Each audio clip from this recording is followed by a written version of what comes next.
Hello friends, मेरा नाम विवेक सिंह राठौर है एंड मैं आपको इस वीडियो लेक्चर के थ्रू गेट के क्वेश्चन प्रैक्टिस करवा रहा हूँ।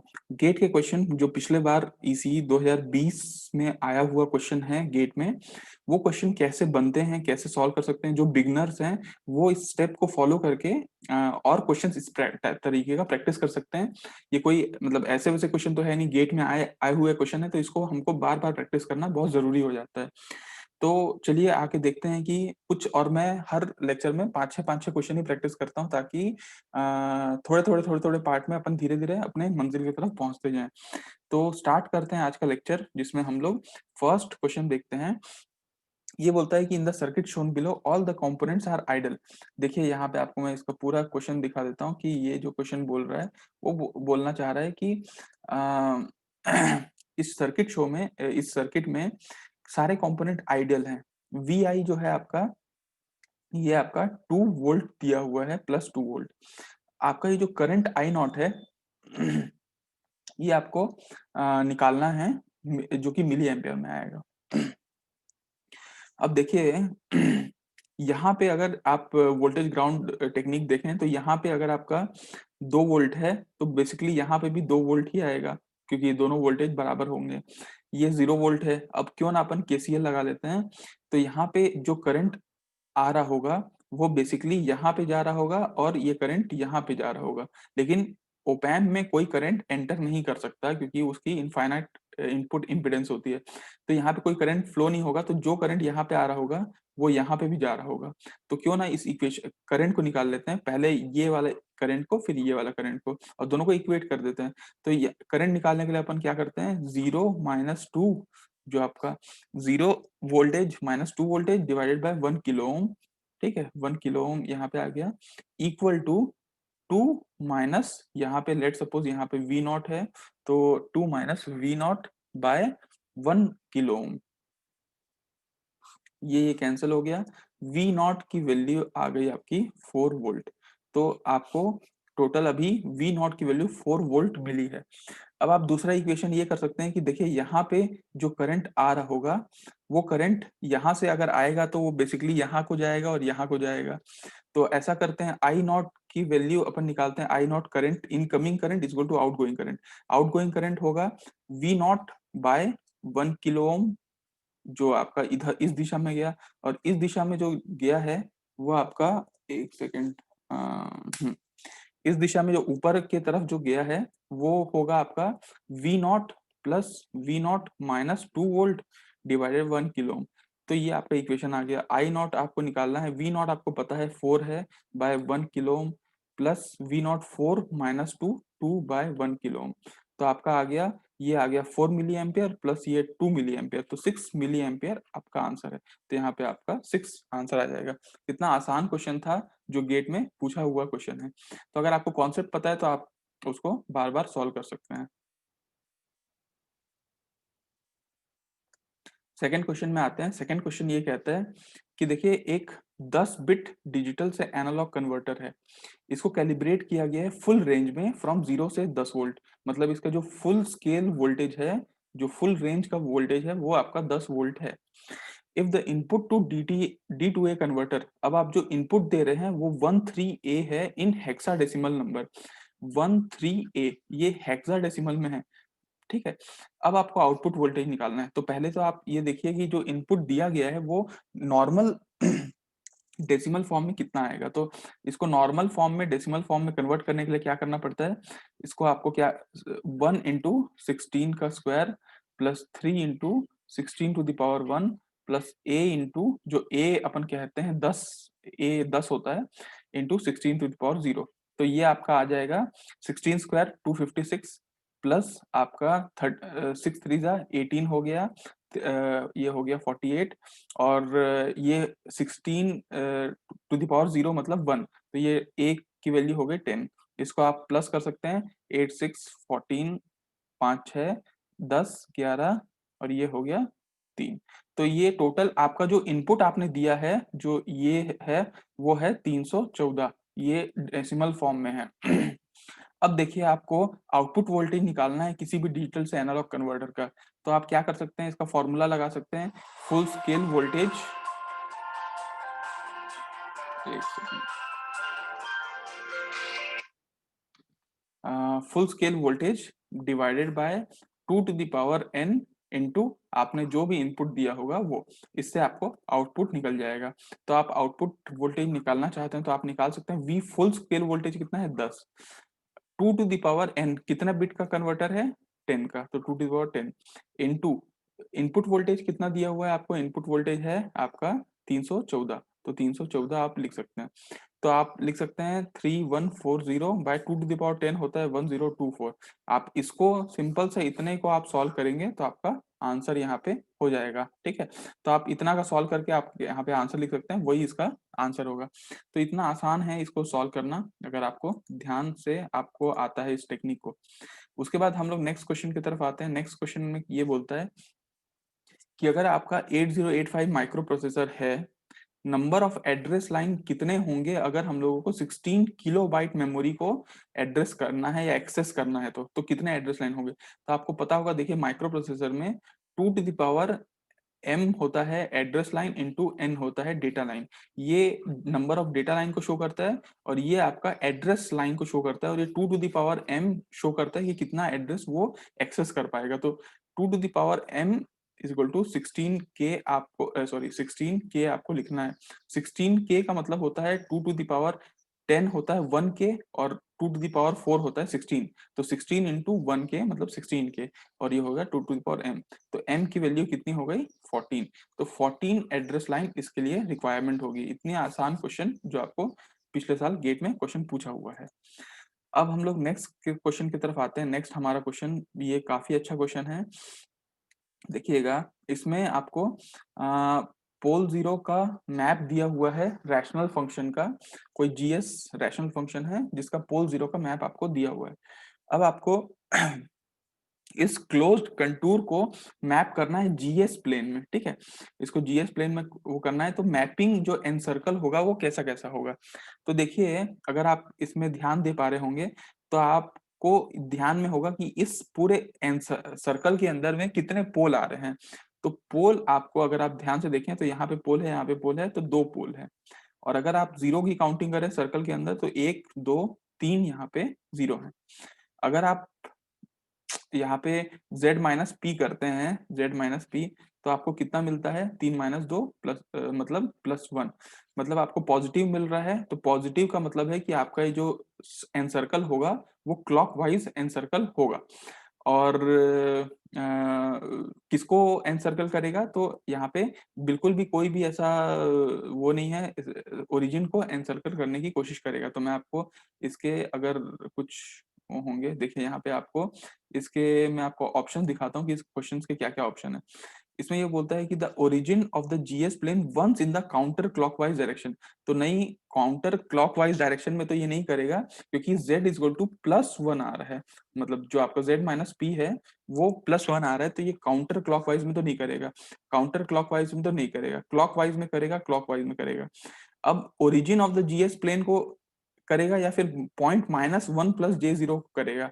तो ऑब्वियसली ये है आपका ओरिजिन को एनसर्कल करेगा ये। ठीक है, ओरिजिन को करता है, अगर कुछ पॉइंट में शिफ्ट हुआ रहता है तब वो इसको करता है, अदरवाइज वो ओरिजिन को ही नॉर्मली यहाँ पे ओरिजिन को ही एनसर्कल करने की कोशिश करता है। तो इसका आंसर जो आपका हो जाएगा वो आपका सी हो जाएगा। ठीक है, तो अब हम लोग इस क्वेश्चन की तरफ से आगे बढ़ते हैं। हमारा फिफ्थ क्वेश्चन देखते हैं। फिफ्थ क्वेश्चन क्या है। फिफ्थ क्वेश्चन आपके गेट में ये बोलता है कि impedance z is equal to j X है। जे एक्स का मतलब ये है कि r प्लस जे एक्स होना चाहिए, लेकिन r की वैल्यू यहाँ पे 0 दे रखी है। अब वो बोलता है for all x in the range आपका -इन्फिनिटी से इन्फिनिटी, मतलब ये जो x की वैल्यू है ये कितना आपका, ये सारे x के लिए ये डिफाइंड है रेंज -इन्फिनिटी से इन्फिनिटी, आपको स्मिथ चार्ट से निकालना है। तो देखिए, स्मिथ चार्ट का कॉन्सेप्ट अगर आपको मालूम होगा तो इसमें 2 टाइप के सर्कल होते हैं, एक कांस्टेंट r सर्कल होता है और कांस्टेंट x सर्कल होता है। एक सेकेंड होल्ड करिएगा। तो देखिए, स्मिथ चार्ट में 2 टाइप के सर्कल होते हैं, कांस्टेंट r सर्कल यहाँ पे अपन और कांस्टेंट एक्स सर्कल होता है, ठीक है। ये कांस्टेंट आर सर्कल में अगर आप ध्यान से देखेंगे तो ये देखिए यहाँ पे आपका ये होता है, ये हो गया आपका सेंटर। ये यहाँ पे मान लीजिए ये सेंटर है, 0 0 पॉइंट है, तो 0 पॉइंट से राइट हैंड साइड में मतलब एक्स एक्सिस पे ये 1 वैल्यू है और वाई एक्सिस में 0 पॉइंट होगा 1 0। यहाँ से इसका सर्कल चलता है ऐसा लगभग, ये होता है आर इज इक्वल टू 0। ये आर इज इक्वल टू 0 वाला सर्कल होता है जो सबसे बड़ा होता है, फिर यहाँ पे ऐसे छोटा सर्कल, फिर ऐसे छोटा सर्कल, ये आपका लगभग ये अलग अलग होता है। R is equal to 0, R is equal to 0.5, R is equal to 1, R is equal to ऐसे 1.5 करके R is equal to infinite तक जाता है। और दूसरा टाइप का जो एक्स सर्कल होता है वो आपका बता रहा हूँ, देखिए यहाँ पे ये 1 0 वाला पॉइंट है और ये आपका नॉर्मल आर सर्कल था मान लीजिए, ठीक है। ये क्या हो रहा है कि देखिए यहाँ से x इज इक्वल टू, एक तो पहले ये आपने ले लिया x इक्वल टू 0 वाला लाइन, ठीक है, और उसके बाद x इज इक्वल टू ये 1 फिर 1.5 ऐसे करके धीरे धीरे आगे बढ़ता जाता है, फिर ये ऐसे ये, ठीक है। तो ये टोटल जब r भी इसमें इन्वॉल्व रहता है और x भी रहता है तो इसको बोलते हैं स्मिथ चार्ट। अब आपको मैं इसका दोनों में से इसका वो बता देता हूँ कि देखिए अगर आपको कांस्टेंट आर सर्कल का रेडियस अगर आपको देखना है कि आपका जो उसका फॉर्मूला क्या होता है कि सेंटर ऑफ द एक्सिस का और इसका, तो आपको आता है आर आर प्लस 1 0, ठीक है। और ये इसका जो रेडियस होता है वो 1/r+1 होता है। मतलब कि अगर आप ध्यान से देखेंगे तो y एक्सिस में इसका पोर्शन 0 होता है, x एक्सिस में इसका जो सेंटर है वो r+1 होगा। जैसे r इज इक्वल टू अगर आप 0 की बात करें तो 0/0, तो ये 0/0, ये r is equal to R is equal to अगर अपन 0 की बात करें तो आर इज इक्वल टू 1 की बात करें तो आर इज इक्वल टू 1 में तो ये 1.5 इज टू 0 हो जाएगा। मतलब आपका यहाँ 0.5 में बेसिकली 0.5 और 0 में यहाँ पे आपका ये इसका सेंटर होगा। और रेडियस अगर आपको निकालना है तो रेडियस इस फॉर्मूले से निकलता है 1/r+1 से, ठीक है। तो और कांस्टेंट एक्स सर्कल में कैसे निकलता है 1/x से, ठीक है। ये इसका रेडियस होता है कांस्टेंट एक्स सर्कल का। अब मैं आपको इसका क्वेश्चन में क्या बोल रहा है कि impedance z is equal to Z X j X, तो r इज इक्वल टू 0 है, मतलब आपका जो कांस्टेंट r सर्कल है वो आपका 0 है। तो अब आपका ये मैप कैसे करेगा स्मिथ चार्ट में, तो आपका देखिए जो मैं आपको सेंटर या रेडियस बताया, तो रेडियस कितना होगा, रेडियस 1/r+1 होता है।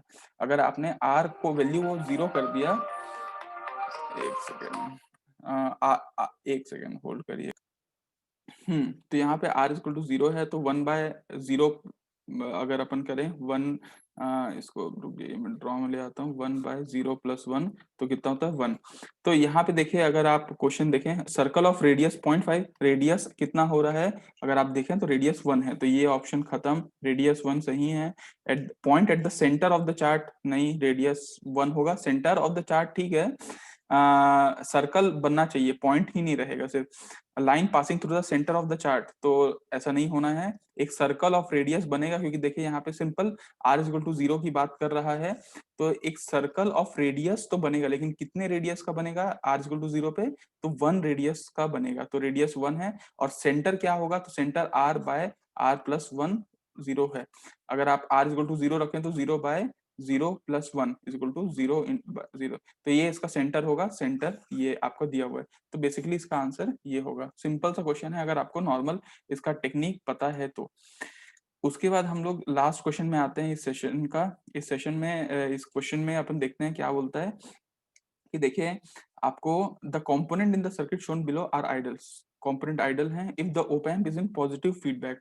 ये बात ध्यान रखिएगा कि ओप एम्प पॉजिटिव फीडबैक में है।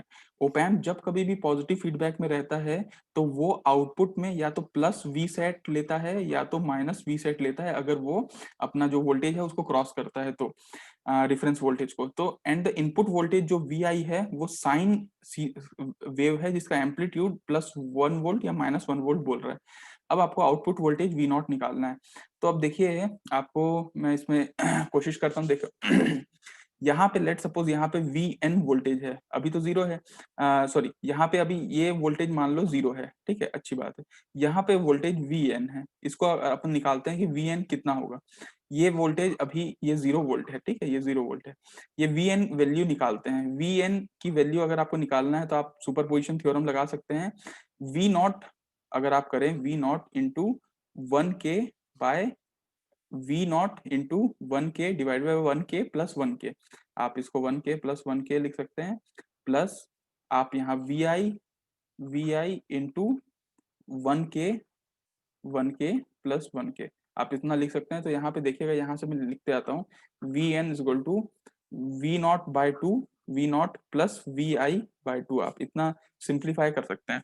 तो ये देखिए आपका इसको मैं थोड़ा सा भी हटा देता हूँ पूरा को, आपका जो वी एन की वैल्यू आ रही है, जो यहाँ पे अपन वी एन की वैल्यू वी एन है और यहाँ पे 0 वोल्ट है, 0 वोल्ट, वी एन की वैल्यू आ गई V naught plus V I by two. ये वी एन की वैल्यू आपको इक्वेशन से निकाले। अब आप देखिए वी नॉट की वैल्यू कब कब हो सकती है। वी नॉट की वैल्यू दो पॉजिटिव फीडबैक में या तो प्लस वी सेट हो सकती है या माइनस वी सेट हो सकती है। ये कब कब होगी, देखो जब ये वी एन, ये दोनों बेसिकली अगर आप वर्चुअल ग्राउंड देखें तो वी एन की वैल्यू अगर इस वाले वोल्टेज से ज्यादा हुई, मतलब यहाँ के वोल्टेज से ये जो 0 वोल्ट है इससे अगर ज्यादा हुई, तो वी नॉट आपका प्लस वी सेट में चला जाता है। और अगर वी एन की वैल्यू आपकी कम हुई, वी एन यहाँ की जो वैल्यू है वो इससे कम हुई, तो V naught minus V set में चला जाता है। ये आपका आउटपुट वोल्टेज होगा। अब देखते हैं, चलो वी नॉट लेट सपोज आपका प्लस वी सेट में है, अभी अपन ये मान के चल रहे हैं कि वी नॉट आपका प्लस वी सेट में है, तो आपको प्लस 5 वोल्ट ले लेते हैं, क्योंकि आपका जो मैक्सिमम आउटपुट ये वी सेट है वो आपका 5 वोल्ट है। प्लस ये अगर आपका मैक्सिमम एम्पलीट्यूड ले लें, मैक्सिमम एम्पलीट्यूड कितना है 1 वोल्ट, तो 1 वोल्ट ले लिया बाय 2, तो 6/2 3 वोल्ट, तो वी एन की वैल्यू 3 वोल्ट आ गई। अगर अपन V naught plus V set लिए और ये लिए, अभी देखिए यहाँ पे अगर अपन प्लस वी सेट ही लेते हैं +5 वोल्ट, लेकिन वी आई की वैल्यू ये ले लेते हैं माइनस, मतलब सबसे लोवेस्ट वैल्यू बाय 2, तो कितना आ गया 2 वोल्ट। तो आप देखिए चाहे आपका ये जो सिनोसाइडल वेव है, चाहे आपका पॉजिटिव 1 वोल्ट रहे चाहे नेगेटिव 1 वोल्ट रहे, ये जो वैल्यू है ये ऊपर में ही रहेगी, ठीक है, मतलब ये पॉजिटिव ही रहेगी, 3 वोल्ट या 2 वोल्ट जीरो से ऊपर ही रहेगी। इसका मतलब है ये प्लस वी सेट में ही रहेगी। अगर आप माइनस वी सेट ले लो, चलो -5 वोल्ट, और एम्पली वी आई ले लिए +1 वोल्ट/2, तो कितना आया -5 + 1 -4/2 -2 वोल्ट। और अगर आपने -5 वोल्ट लेट सपोज -1 वोल्ट ले लिया बाय 2, तो आपके आ गया -3 वोल्ट। इसका मतलब है अगर आप माइनस वी सेट ये लेते हो तो आपका वैल्यू नेगेटिव आएगा, इसका मतलब सही है कि आपका जो वी सेट है वो नेगेटिव है। तो अगर बेसिकली ये कहने का मतलब है कि यहाँ पे अगर आप वोल्टेज देते हैं हाईएस्ट से लोवेस्ट एम्पलीट्यूड जो भी, अगर ये प्लस वी सेट में है तो वैल्यू ये आएगी और अदरवाइज ये आएगी, और ये आनी है मतलब ये एक स्क्वायर वेव एम्पलीट्यूड आएगी जो +5 वोल्ट -5 वोल्ट का बनेगा। तो इसके ऑप्शंस अगर हम लोग देखें तो देखिएगा इसके ऑप्शंस क्या क्या हैं। इसमें देखिए यहाँ लिखा है कांस्टेंट ऑफ आइदर +5 वोल्ट और -5 वोल्ट, ये एकदम सही लग रहा है। कांस्टेंट ऑफ आइदर +5 वोल्ट, या तो +5 वोल्ट का कांस्टेंट होगा या तो -5 वोल्ट का, तो थोड़ा सा गलत लग रहा है। Square wave of 5 volt amplitude, तो ये बिल्कुल सही लग रहा है। नॉन इन्वर्टेड साइन वेव नहीं बनना, इन्वर्टेड साइन वेव भी नहीं बनना। ये एक श्मिट ट्रिगर टाइप का सर्किट है जो एक सिनोसाइडल को स्क्वायर वेव में कन्वर्ट कर देता है। और कितना एम्पलीट्यूड होगा होगा तो ये +5 वोल्ट या -5 वोल्ट के एम्पलीट्यूड का ही होगा, मतलब 5 वोल्ट का एम्पलीट्यूड होगा। तो ये सारे क्वेश्चन बनाना इतना आसान होते हैं अगर आपको इसका कॉन्सेप्ट पता है तो आई होप आपको ये 6 क्वेश्चन भी समझ में आया होगा। इसके पहले के 2 पार्ट भी आपको 6 क्वेश्चन, तो 6 × 18 क्वेश्चन हम लोगों ने गेट के क्वेश्चन अभी तक बनाए हैं जो बहुत इंपॉर्टेंट है कॉन्सेप्ट वाइज। तो इसके बाद हम लोग फिर मिलेंगे अगले लेक्चर में और कुछ क्वेश्चंस को डिस्कस करते हुए इसी के आगे। तो अभी के लिए थैंक यू सो मच।